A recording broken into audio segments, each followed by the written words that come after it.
I'm going to fix my antique truck.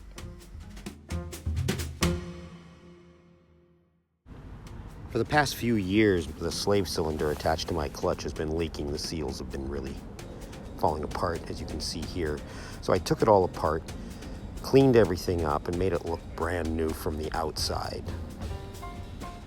Then I looked inside to check that there wasn't any scoring or pitting. It was quite smooth. I was quite impressed. The push arm was still smooth. There was a little bit of corrosion, but that didn't matter too much for this section, and the end was really shiny. I did a good job cleaning it.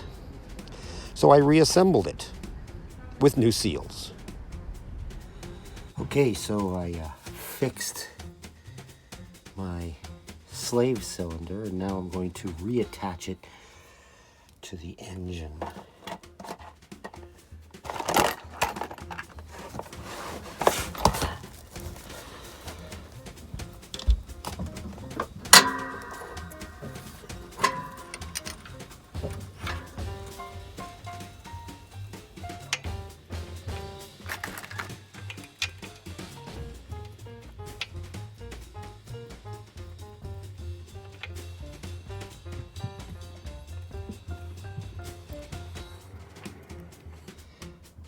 Finger tight first, and then use the ratchet.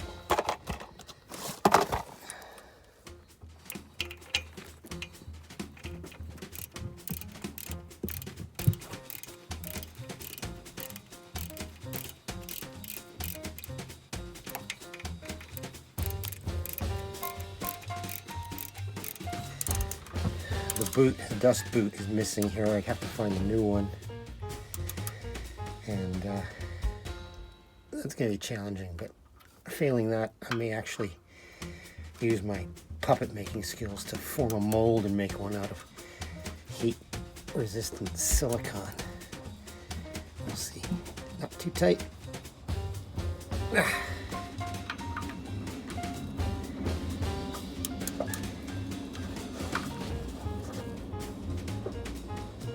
Go. And now we reattach the fluid line.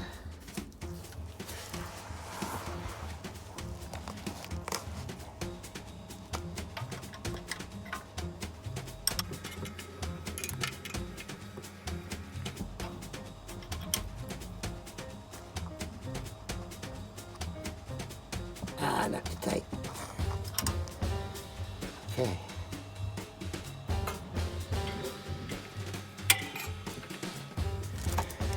Now we're going to apply a little bit of grease to the pin.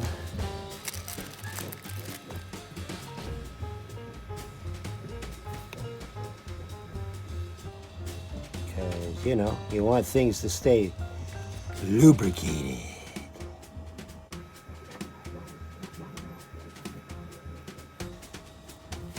There we got a little bit of grease in the joint.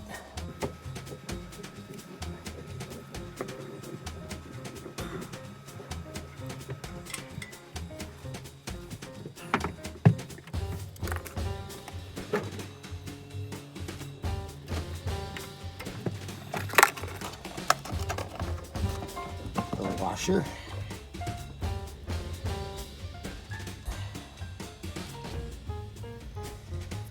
And the cotter pin. I only got the one cotter pin, so I got to make this work.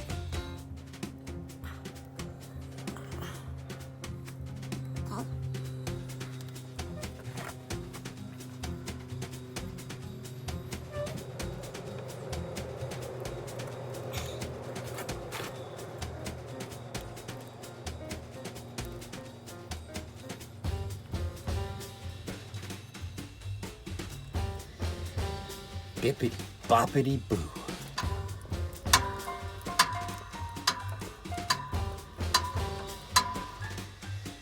Now we got to prime the hydraulic line.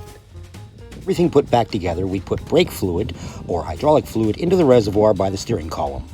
To prime the hydraulic fluid into the slave cylinder, I'm going to use my 13-year-old assistant, who's going to press the clutch with her foot.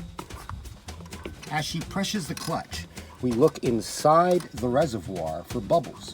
Now normally you have to bleed using a bleed valve underneath the truck, but this truck's got this little special reservoir so I can watch for bubbles there. Now I primed this earlier so we're not going to see any bubbles, but it should be ready to try out. You just got to check it underneath. Go ahead. And there it is, a working, non-leaking slave cylinder on my clutch.